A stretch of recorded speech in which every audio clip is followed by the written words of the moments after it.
আসসালামু আলাইকুম। Hello guys, সকলে কেমন আছেন? আশা করি সবাই ভালো আছেন এবং সুস্থ আছেন। প্রিয় দর্শক, বাংলাদেশের বর্তমানে আইন শৃঙ্খলা পরিস্থিতির উন্নয়নের কিছু পরামর্শ। যদিও এই পরামর্শমূলক স্ক্রিপ্টটি আমি লিখিনি, এটি লিখেছেন আন্তর্জাতিক মিডিয়ার সাংবাদিক জুলকার নাইন। তার লেখা স্ক্রিপ্টটি আজকে এক্সপ্লেইন করার চেষ্টা করব।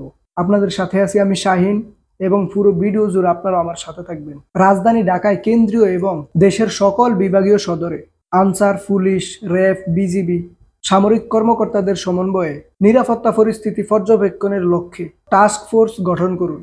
প্রতি সপ্তাহে প্রেস ব্রিফিং এর মাধ্যমে দেশের আইন শৃঙ্খলা পরিস্থিতির আপডেট জানান।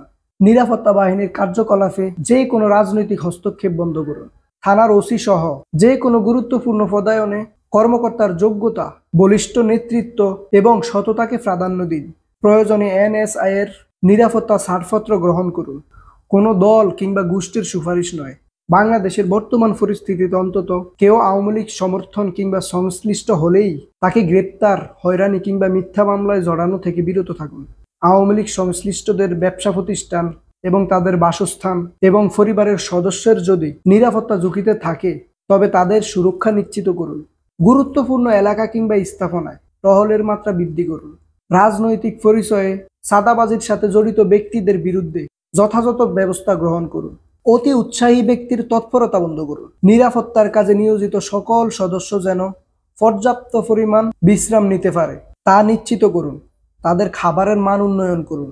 ব্যারাক লাইনে যেন একটু শান্তিতে ঘুমাতে পারেন সেটার ব্যবস্থা করুন। দেশের সকল ট্রাফিক পুলিশের ভাতা বৃদ্ধি করুন। তাদের রেইনকোট, ছাতা সহ প্রয়োজনীয় সরঞ্জাম সরবরাহ করুন। থানায় দায়িত্বরত পুলিশ সদস্যদের সঠিকভাবে প্রশাসনিক কাজের পরিবেশ ও আসবাবপত্রের ব্যবস্থা করুন। স্বরাষ্ট্র উপদেষ্টা ও পুলিশ প্রধান মাসে অন্তত 7 দিন যেন দেশের বিভিন্ন এলাকা পরিদর্শন করেন সেটা নিশ্চিত করুন।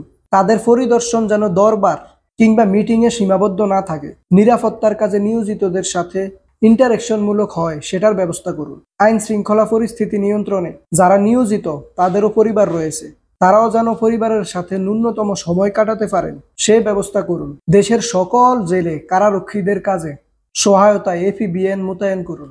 কারাগারে মাদক সহ নিষিদ্ধ সামগ্রীর ব্যবসা বন্ধ করুন। বিনা বিচারে আটকদের মুক্তির ব্যবস্থা করুন। রাজনৈতিক পরিচয় ব্যবহার করে চিহ্নিত অপরাধীরা যেন ফায়দা লুটতে না পারে সে বিষয়ে দৃষ্টি রাখুন। কারাবন্দীদের খাবারের মান উন্নয়ন করুন। প্রিয় দর্শক, বাংলাদেশের আইন শৃঙ্খলা পরিস্থিতি উন্নয়নের এই পরামর্শমূলক কথাগুলো আপনাদের কাছে কেমন লেগেছে তা অবশ্যই কমেন্ট করে জানাবেন। ভিডিওটি এই পর্যন্তই। দেখা হবে পরবর্তীতে নতুন কোনো স্টোরির সাথে। সেই পর্যন্ত সবাই ভালো থাকবেন, সুস্থ থাকবেন। হ্যালো গাইস ফেসবুক পেজ এবং হ্যালো গাইস ইউটিউব চ্যানেলের সাথে থাকবেন। আল্লাহ হাফেজ।